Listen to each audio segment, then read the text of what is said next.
El triturador dio un último zumbido antes de callarse, pero el eco resonó en mis oídos mucho después. Miré los pedacitos de papel rizados en el suelo de madera mi pasaporte. Mi foto, la visa que esperé 6 meses para obtener, todo reducido a confeti. Maribel se frotó las manos como si acabara de terminar una tarea del hogar. Las cucarachas no merecen alas, dijo, y se rió de su propia ocurrencia. Ni siquiera me miró al hablar. Javier estaba apoyado en el marco de la puerta, con los brazos cruzados. No parecía enojado, solo cansado, o tal vez aliviado. Tu lugar está con la familia. Mamá, dijo en voz baja, no andándote yendo a tu edad, a mi edad, como si tener 68 años significara que debía dejar de desear, de soñar, de vivir más allá de estas 4 paredes. Me agaché y recogí un pedazo de papel. Mi nombre, partido por la mitad, Isa en un trozo, Bel en otro. No dije nada. Vamos, se burló Maribel. No ibas a irte a París de verdad. Eso solo se lo contaste a Emiliano para sentirte importante. Tenía un vuelo a las 8, respondí. ¿Era en serio?, dijo, fingiendo sorpresa. ¿De verdad pensaste que podías dejarnos? Miré a Javier. Él apartó la mirada. No grité, no lloré. Solo dejé que el silencio se alargara hasta que los incomodara. Me voy a dormir, dije, con voz firme. Mañana alguien tendrá que preparar el almuerzo de Emiliano. Supongo que sigo siendo yo. Ninguno de los dos respondió. Caminé por el pasillo hacia el closet de lavandería que llaman mi cuarto. Pasé por el retrato familiar en el pasillo Maribel. Javier, Emiliano al frente, yo a un lado, como una pariente lejana. Hasta el perro estaba más al centro, en mi pequeño espacio. Me senté en el catre y suspiré lentamente. Mis manos temblaban, pero no de miedo, tal vez de furia, tal vez de claridad. Miré la maleta a mis pies, ya empacada, ya pesada, ya cerrada. Pensaron que el triturador marcaba el fin de algo.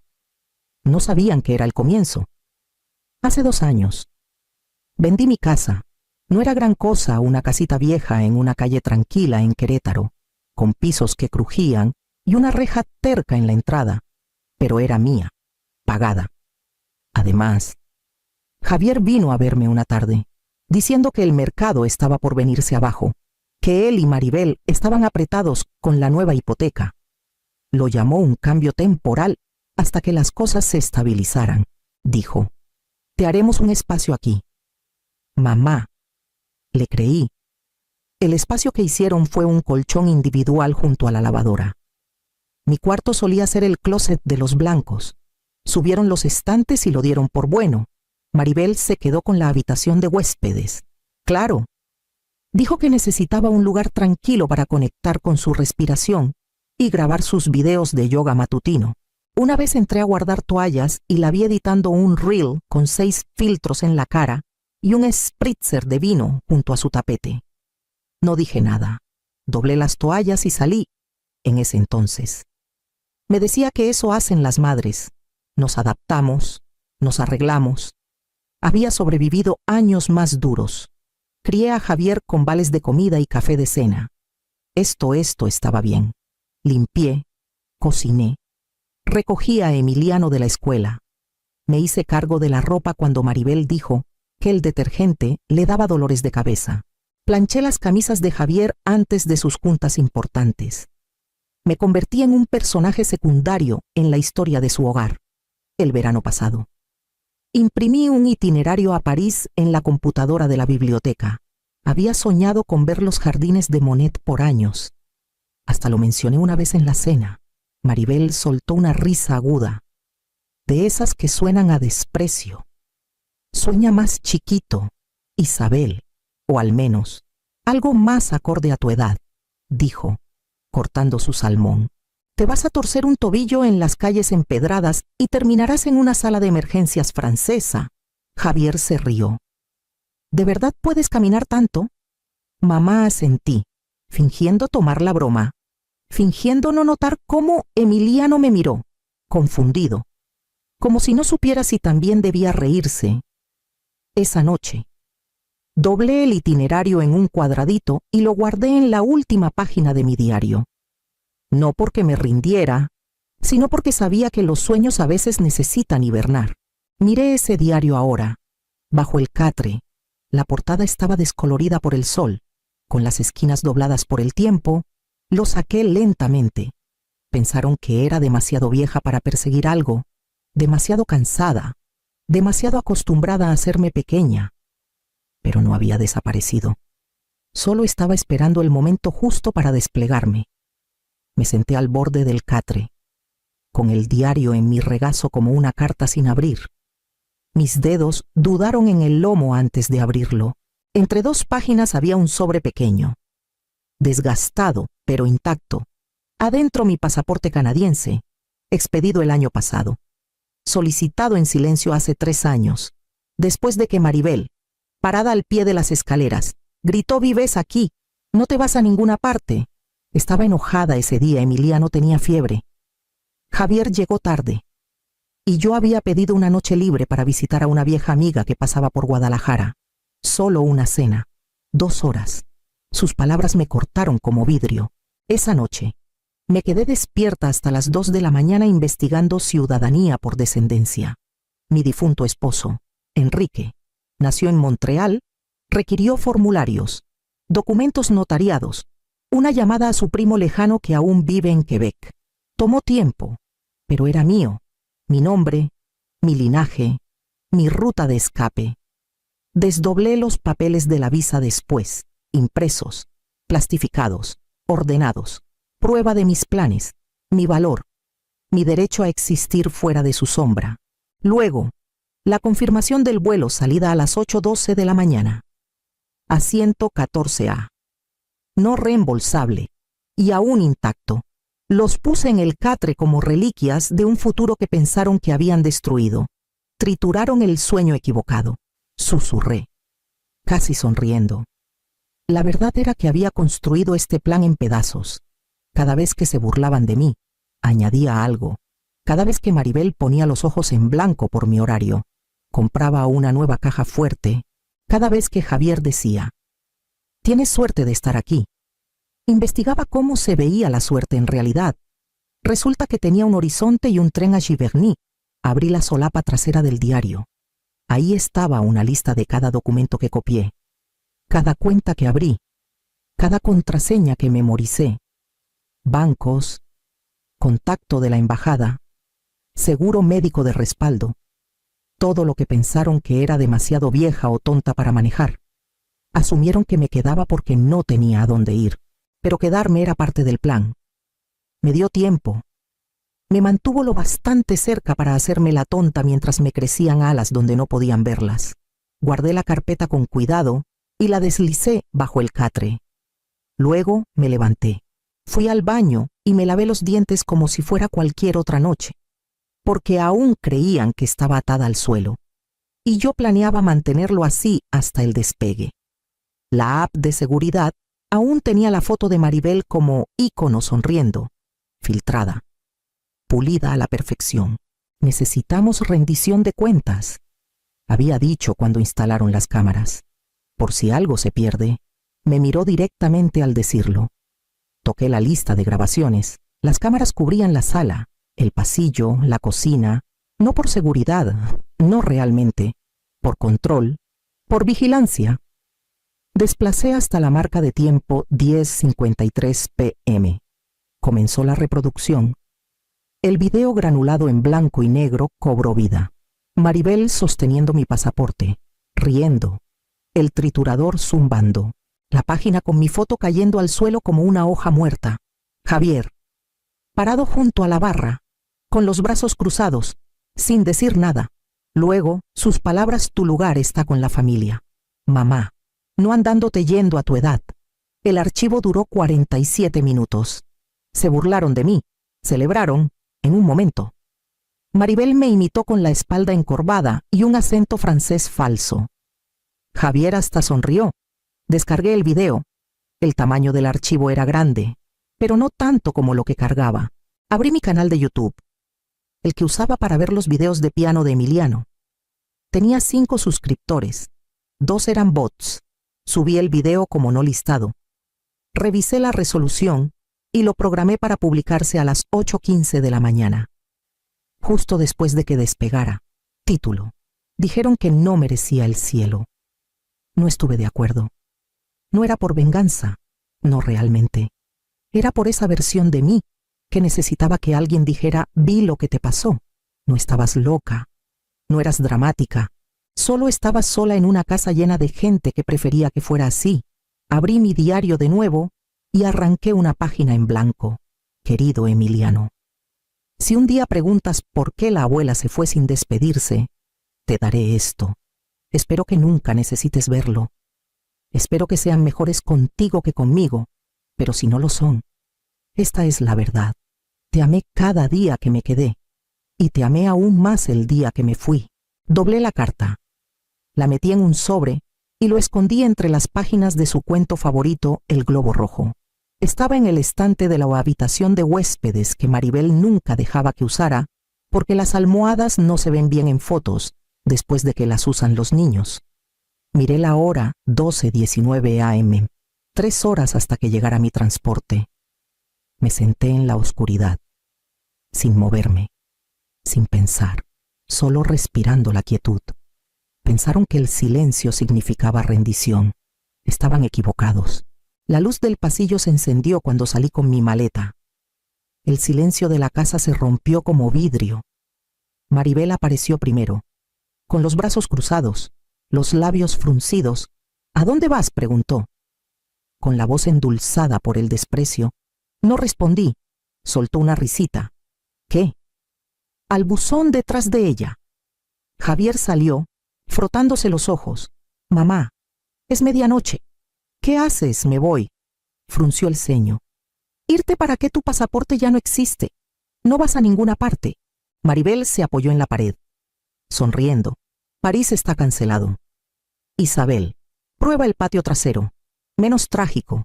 Dejé la maleta en el suelo y saqué del bolsillo de mi abrigo, con calma, un cuadernillo azul marino.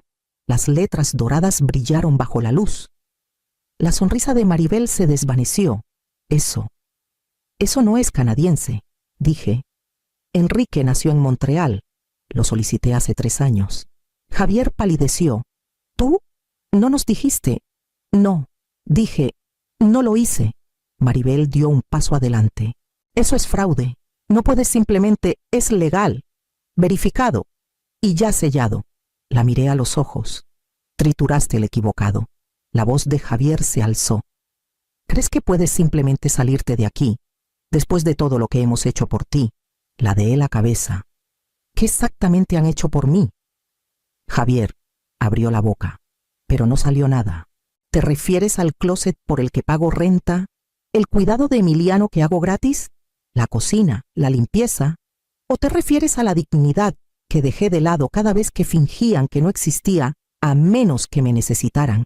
Te dije que esto pasaría. Siseó Maribel. ¿Lo ha estado planeando? Claro que sí, dije.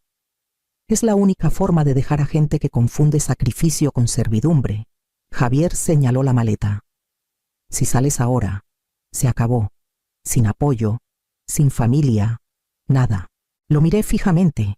Lo dices como si hubiera estado recibiendo algo. Él retrocedió. Maribel desvió la mirada. Mi teléfono vibró un mensaje de Amalia. Estamos aquí, en la entrada. Tomé el asa de mi maleta y me giré hacia la puerta. Y entonces lo vi. Emiliano, parado en lo alto de las escaleras, descalzo en su pijama de hombre araña, con los ojos muy abiertos, sujetaba el barandal como si pudiera explicarle algo. Suavicé mi voz. Hola, pequeño. No habló, solo asintió, casi imperceptiblemente. Me acerqué, me arrodillé hasta estar a su altura. Me voy a mi viaje ahora. Dije con suavidad. ¿Recuerdas el de los jardines? Monet parpadeó lentamente. Luego susurró. Me mandarás fotos cada semana. Prometí. Dile a tu maestra que la abuela por fin llegó a París. Me levanté y volví hacia la puerta. Maribel estaba inmóvil. Javier parecía un hombre que construyó su casa sobre una mentira Y finalmente veía las grietas en los cimientos. No me siguieron, no intentaron detenerme porque lo sabían. No estaba echándome para atrás, no estaba rompiéndome, me estaba yendo. Y esta vez no podían cortarme nada. El aire en París se sentía diferente, más limpio.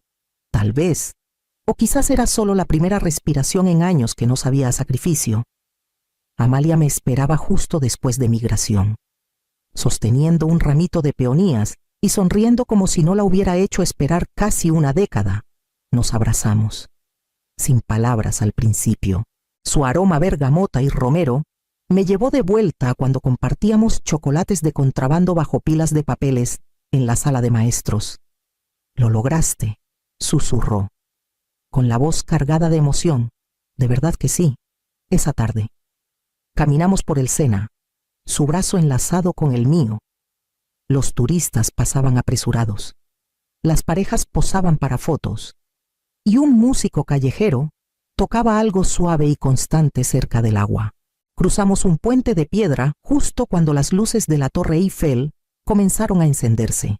Me detuve ahí, apoyada en la baranda, con el río brillando abajo, el dolor en mi pecho, el que cargué desde que murió Enrique, desde que vendí mi casa, desde que me llamaron carga en la casa de mi propio hijo, por fin se aflojó. Mi teléfono vibró. Al principio lo ignoré. Luego la curiosidad ganó. El video se había publicado y se había hecho viral. Título: nuera destruye el pasaporte de su suegra para bloquear su viaje internacional.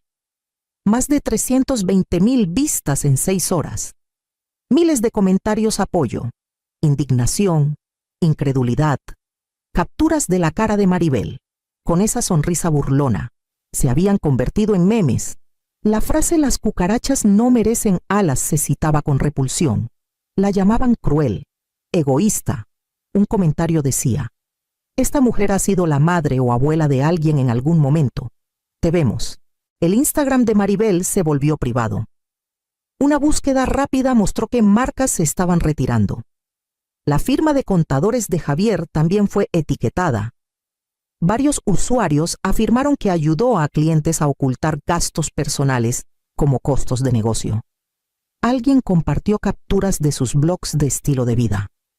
Comparándolos con deducciones de lujo, no me sentí triunfante, no me sentí cruel, solo me sentí libre. Pedí una canasta de croissants calientes en un café cerca del puente y tomé una foto. Nada dramático, solo hojaldre sobre lino, un espresso pequeño y la torre difuminada al fondo. Título: «Las cucarachas no merecen alas». Qué bueno que no soy una. Publiqué. Amalia me pasó su bufanda cuando el viento arreció. Me la puse sobre los hombros y cerré los ojos un momento. La chica que alguna vez dobló su itinerario a París en un diario ya no estaba. Y la mujer en la que me convertí, Ela, tenía una vista que ellos nunca ganarían. Todo empezó en voz baja, solo un post en un blog. No planeaba escribir nada. Me había dicho que la paz significaba alejarme, no mirar atrás. Pero una tarde en Montmartre, sentada en una mesa de café con Amalia y viendo a extraños saludarse como viejos amigos, me di cuenta de que la paz sin voz no era paz en absoluto. Amalia deslizó un cuaderno por la mesa. «Empieza pequeño», dijo. «Di la verdad. No por ellos, por ti». Y lo hice. El post se tituló «Cómo gané mi vuelo un closet, un pasaporte, una mentira a la vez». Escribí sobre el catre junto a la lavadora, el itinerario que guardé doblado, el closet por el que pagaba renta mientras me decían que era una carga. Escribí sobre el silencio, lo que cuesta mantenerlo y lo que da cuando lo dejas ir. No estaba enojada, no quería lastimar a nadie, solo necesitaba que la historia existiera. Para la mañana siguiente, se había compartido 6,000 veces. Ni siquiera sabía que tanta gente se interesaría por historias como la mía, pero lo hicieron. Mujeres escribieron, maestras, enfermeras jubiladas, abuelas solteras. Decían que habían sido las invisibles en sus hogares, la ayudante, la que limpia, el fantasma del pasillo. Una pequeña empresa de bienestar llamada Aún Aquí me contactó. Me ofrecieron una columna mensual, Nada grande. Solo un espacio para mis palabras y un pago modesto. Dije que sí. Luego, una semana después, recibí el correo de Maribel Ristow. Asunto bájalo cuerpo. Nos has arruinado. Mi reputación está destruida. Javier perdió 2 clientes importantes. A Emiliano lo cuestionan en la escuela. Esto es malicioso, y lo sabes. Te dimos un hogar. ¿Así nos pagas? Miré la pantalla un rato. Luego fui a mi teléfono y busqué la foto que había tomado esa mañana la Torre Eiffel, alzándose detrás de un árbol que apenas comenzaba a florecer. El cielo suave con la luz de primavera. Adjunté la foto a mi respuesta y escribí una sola frase. Lo hicieron ustedes mismos. Solo dejé de cubrirlos, sin rabia, sin explicaciones, solo la verdad. Cerré mi laptop y caminé al balcón. Las campanas de la iglesia sonaban a lo lejos y alguien en la calle cantaba desafinado pero con alegría. No me sentía poderosa. No me sentía vengativa. Solo me sentía yo otra vez tranquila, firme y por fin libre del peso de fingir. Y esta vez no tenía intención de desaparecer. Escribo esto desde un pequeño café escondido entre 2 callejones en Lisboa. Mi café se enfrió, pero no me importa. La vista es mejor que cualquier calor que una taza pueda dar. 12 sellos ahora. 12 fronteras cruzadas. 12 lugares donde nadie conocía mi historia. Solo la versión de mí que elegí llevar. Pensaron que mantenerme en tierra me hacía segura, pero solo me hacía pequeña. Mi maleta está rayada en las esquinas, el asa gastada, las calcomanías despegándose. Ya no es bonita, pero es fuerte. Me ha llevado más lejos de lo que cualquiera creyó que podría ir. Me fui para ver el mundo. Me quedé fuera porque me vi en él. Miro mi reloj. En 3 horas. Estaré en un vuelo a Praga para un taller que voy a dar algo sobre reconstruirse tras ser borrada. Todavía me pongo nerviosa antes de hablar. Pero he aprendido que el miedo es solo la prueba de que estás viviendo fuera de los muros que construyeron para ti. Cierro mi bolso. Guardo mi diario y miro el plato vacío donde antes estaba un pastel de nata. Aún queda tanto por probar. Todavía llevaba puestos los zapatos cuando rasqué los números. Las bolsas del súper estaban a medio desempacar, con un paquete de lentejas tambaleándose en el fregadero. No grité, no salté, solo me quedé mirando el boleto bajo la luz oblicua de la tarde, dejando que la verdad se asentara como polvo en silencio. 120 millones de pesos, lo doblé. Lo guardé entre las páginas de una novela de Sandra Cisneros y preparé la cena. Esa noche, Amalia removía la sopa mientras yo presionaba la masa de pan de maíz en un molde. La observé tararear. Ajena a todo, pensé en contarle, en abrir la despensa y sacar la novela como si fuera un truco de magia, pero algo me detuvo. Tal vez fue el orgullo, tal vez el miedo. O quizás solo quería algo en esta vida que nadie pudiera interpretar, diluir o decidir por mí. A la mañana siguiente, fui sola a la oficina de reclamos. Les dije que quería todo anónimo y bien sellado. Firmé papeles. Elegí pagos a largo plazo y pedí silencio. Luego caminé a casa y recogí a Emiliano de la escuela. Nunca toqué el dinero. No, de verdad. Seguimos en nuestra casita en la calle Hidalgo. En Guadalajara, seguí dando clases de literatura en el colegio comunitario. Y Amalia siguió como voluntaria en la biblioteca. Aunque sus rodillas le daban guerra, cambiamos el tejado un año, pero solo porque goteaba. Recortaba cupones, usaba el mismo abrigo de lana cada invierno. Nadie nunca preguntó por qué. Me decía a mí misma que lo guardaba para Emiliano, para su boda. Tal vez para su futura familia. En ese momento se sentía noble. Contenerme, esperar el momento perfecto para darlo todo. Luego Amalia se enfermó. De esas enfermedades que llegan rápido y no negocian, y aún así, no toqué un solo peso. Cuando la enterramos, la primavera apenas comenzaba a despuntar entre el frío. Me senté en el porche después, sola, viendo florecer las bugambilias. El dinero seguía ahí, intacto, esperando un propósito que ya no sentía seguro. 2 semanas después, Emiliano llamó. Tenía noticias. Traería a alguien a casa. Emiliano llamó un domingo, como siempre, pero esta vez. Su voz traía algo diferente, rápida, emocionada, casi ensayada. «Ma, quiero que conozcas a alguien». Puse el teléfono en altavoz y doblé ropa mientras hablaba. Se llamaba Paloma Arriaga, estudiante de maestría en administración. Su papá manejaba algo llamado fondo patrimonial. Emiliano lo decía como si fueran credenciales en un currículum, no pedazos de una persona. Es increíble, de verdad. Y nos vamos a casar. Hice una pausa, sosteniendo un suéter viejo de Amalia. ¿Casar? Se rió. Sí, quería que fueras la primera en saberlo. Vamos a ir el próximo fin de semana. Creo que te va a encantar. Sonreí. Aunque no podía verme, seguro que sí. Paloma llegó con aretes de perlas y un blazer entallado. Aunque hacía calor para Lino, me dio la mano con la confianza de quien está acostumbrada a ser presentada. Su mirada recorrió la sala como si estuviera haciendo un inventario. Me encanta lo acogedor que es este lugar, dijo. Tan vivido. Los libreros casi parecen de otra época. Serví té. Rechazó el azúcar. Emiliano se sentó más derecho de lo normal, como si lo estuvieran evaluando, cuando le pregunté por la clínica. Dijo que era una gran oportunidad para futuras alianzas. Oportunidad, alianzas. Recordé cuando decía cosas como, hoy ayudamos a un niño a caminar otra vez. Ahora hablaba en sustantivos abstractos y palabras de moda. Paloma cruzó las piernas y preguntó por mi industria antes de jubilarme, cuando dije que enseñaba literatura. Asintió con cortesía. Qué valioso. Contar historias es clave para el branding ahora. No quería hacer daño. No exactamente, pero había una distancia en cada palabra. Como si hubiera estudiado mi mundo en un caso de negocios. Emiliano no lo notó. Seguía sonriendo, con las manos cruzadas como esperando aprobación.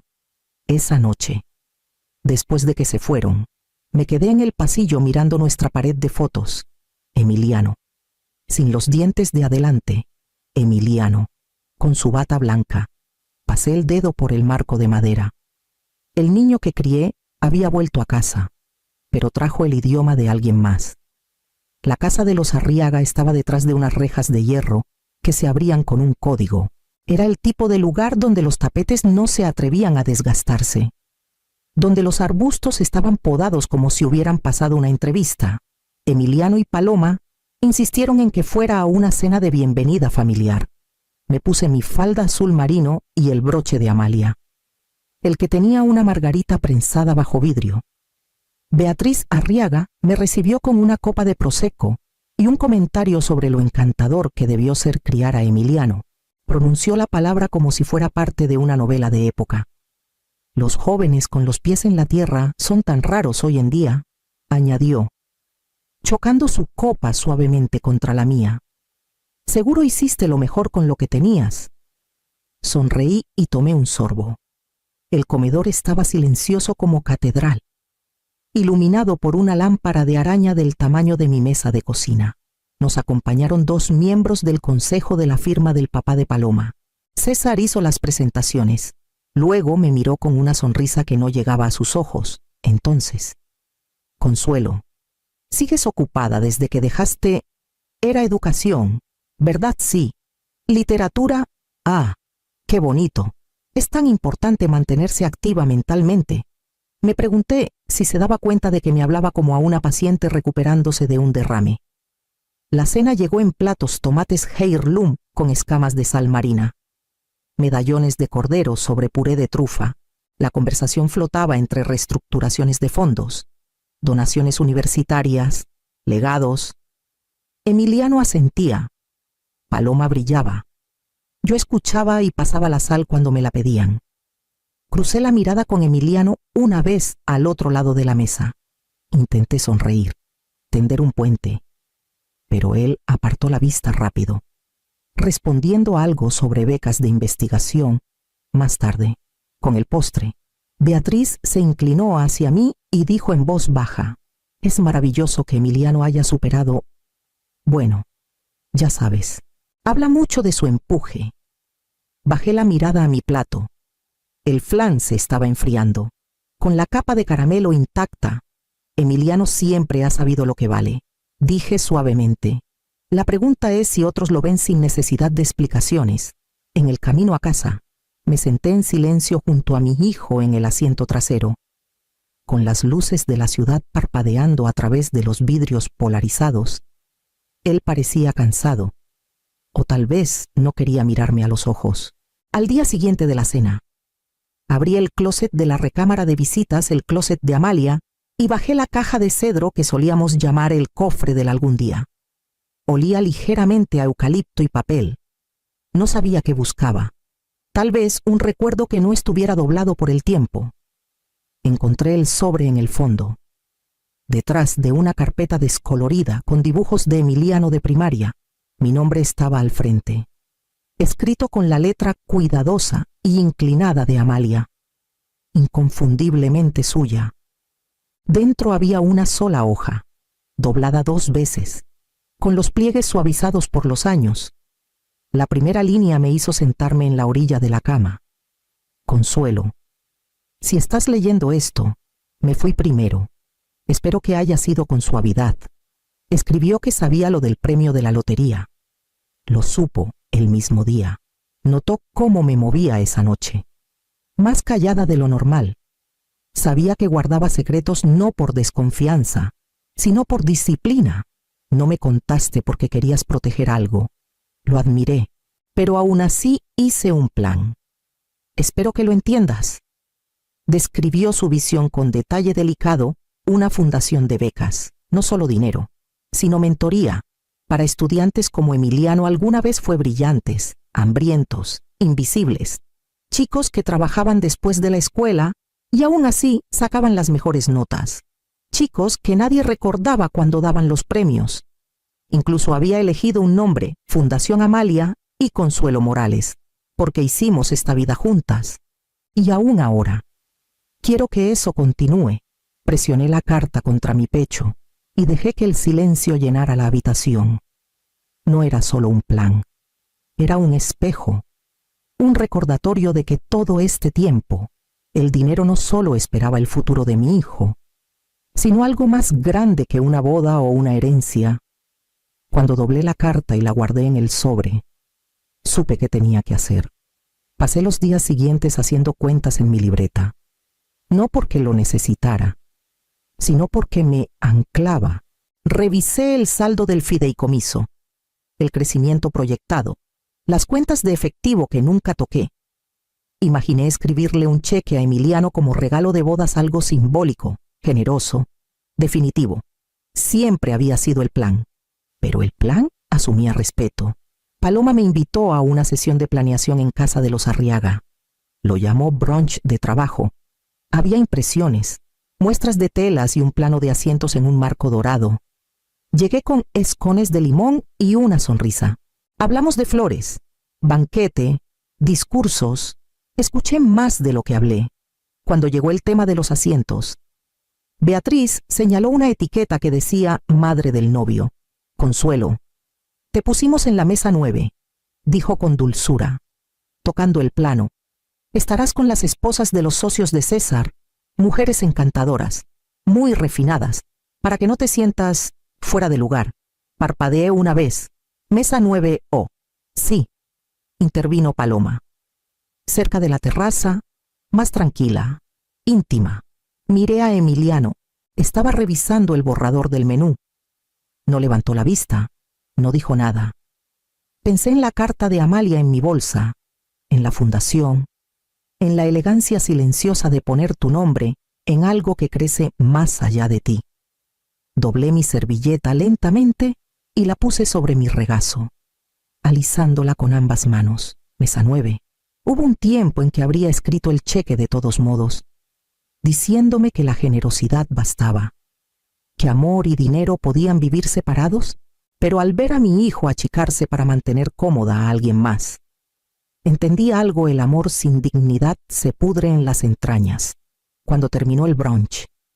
Dejé los escones en la barra y agradecí que me incluyeran. Caminé a mi coche. Abrí la puerta y me senté un momento antes de encender el motor.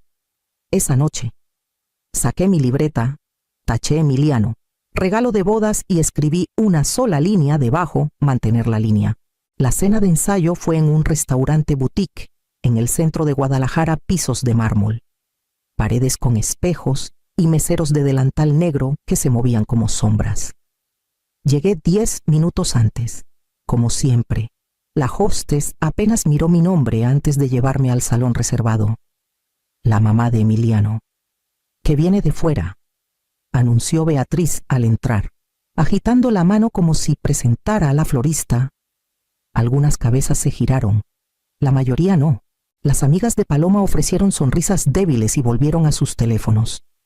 Una de ellas, Daniela Odelia, señaló mis zapatos y preguntó si eran vintage. Dije que no, solo eran viejos. Un mesero pasó con una charola de champán. La entrada de servicio está a la izquierda, dijo en voz baja, señalando la cocina. Miré mi vestido negro y mi cardigan gris. No lo corregí. Paloma tampoco.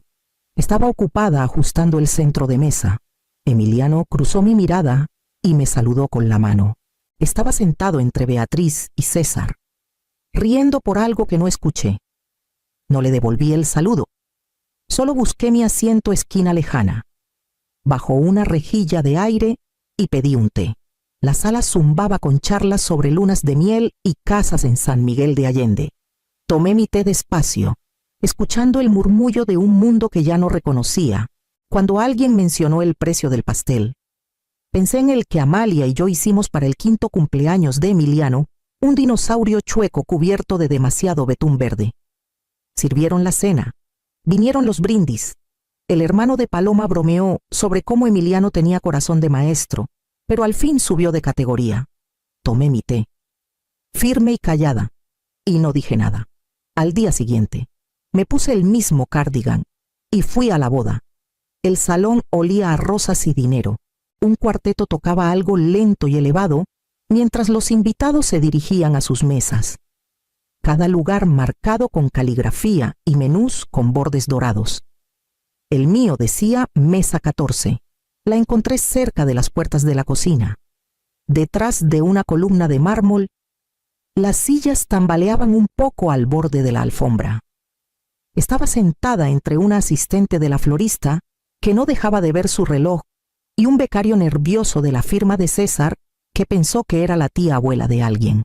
Hablaban a mi alrededor, no conmigo, y estaba bien. Vine por Emiliano. Lo vi deslizarse entre las mesas con su traje entallado, estrechando manos, abrazando a los primos de Paloma, agradeciendo a los socios de César como si fueran familia. Beatriz brillaba a su lado, una mano descansando ligeramente en su brazo, la otra sosteniendo su champán. El brindis vino antes del postre. Emiliano tomó el micrófono con una sonrisa suave. Agradeció a todos por venir. Dijo lo agradecido que estaba por unirse a la familia Arriaga. Habló de su generosidad, sus valores, su increíble bienvenida. Levantó su copa hacia Beatriz y César.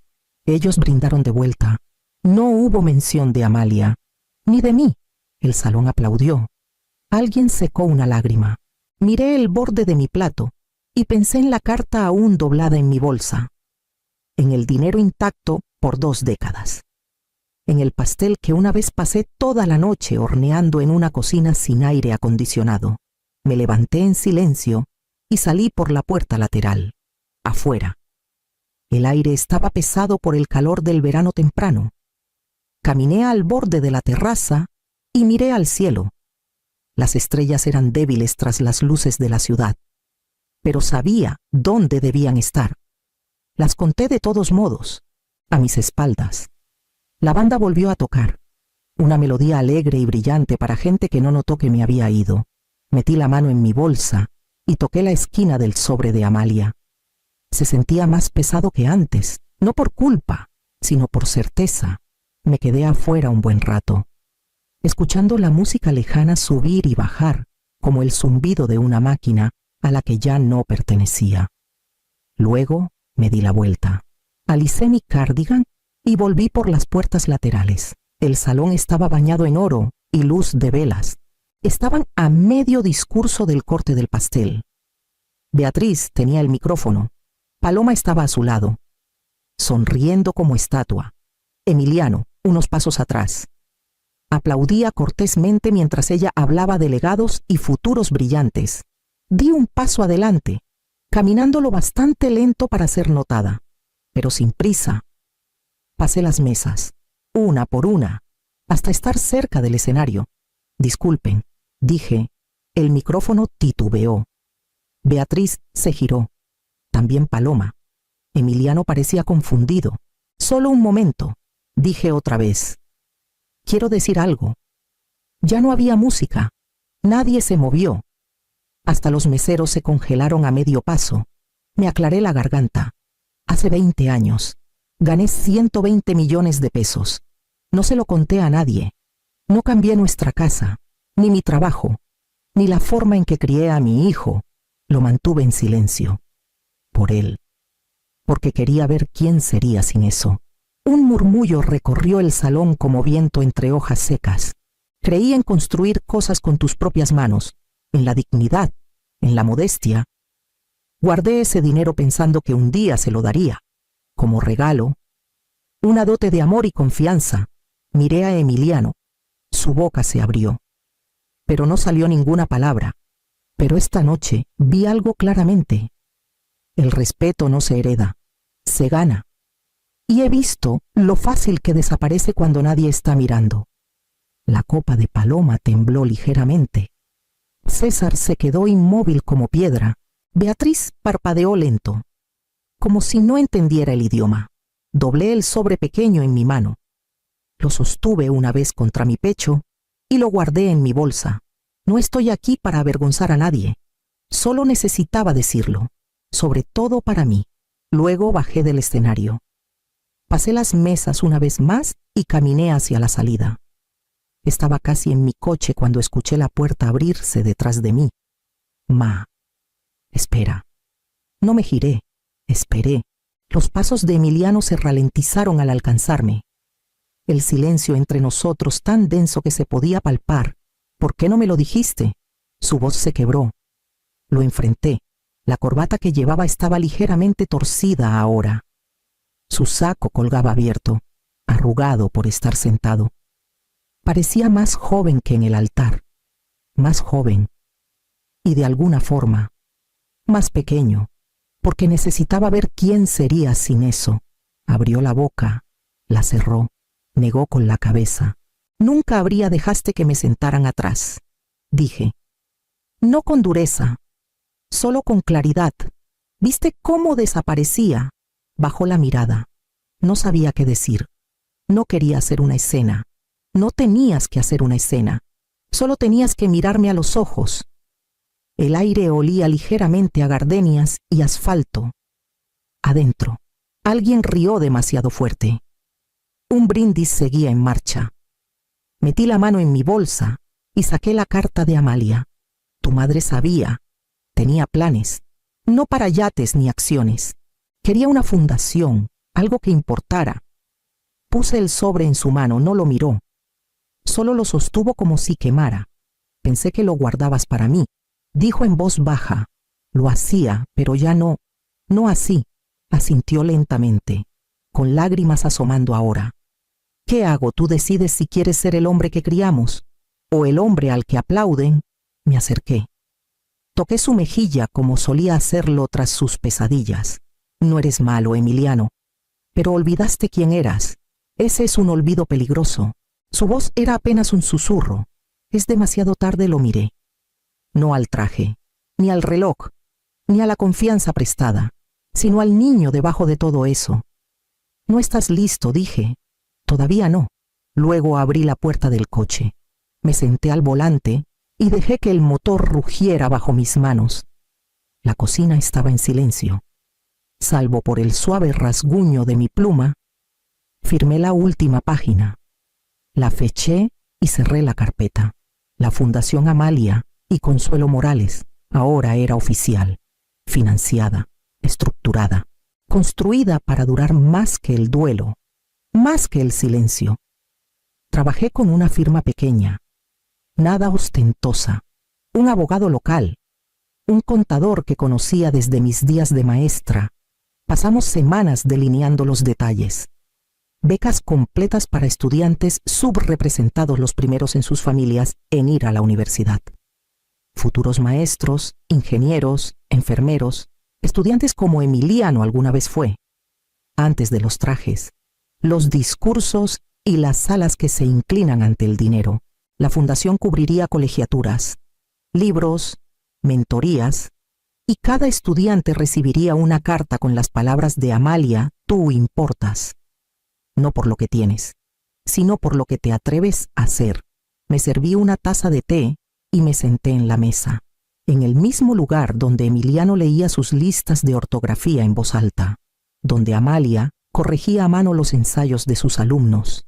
La luz que entraba por la ventana era suave. La mañana se había tomado su tiempo. Emiliano no había llamado. Todavía no. No esperaba que lo hiciera. Tomaría tiempo desaprender las cosas que había empezado a creer ciertas. Pero yo tenía tiempo. Volvería. Lo sabía. No estaba perdido, solo desorientado, siguiendo señales que alguien más plantó frente a él cuando encontrara su camino de regreso. La fundación seguiría aquí, no como regalo, sino como invitación. Tendría que ganarse su lugar en ella. Tomé otro sorbo de té y miré el jardín, donde Amalia solía plantar cempasúchiles junto a la cerca. Los parterres estaban vacíos ahora, pero aún podía imaginar el dorado contra la madera, brillante y terco. Hay diferentes tipos de riqueza. Algunas florecen en silencio, otras echan raíces. Abrí la siguiente carpeta, una lista de escuelas con las que colaboraríamos. Fechas límite, contactos de alcance, notas al margen que garabateé tarde en la noche. El trabajo apenas comenzaba, y por primera vez en meses, me sentí más que clara. Me sentí lista.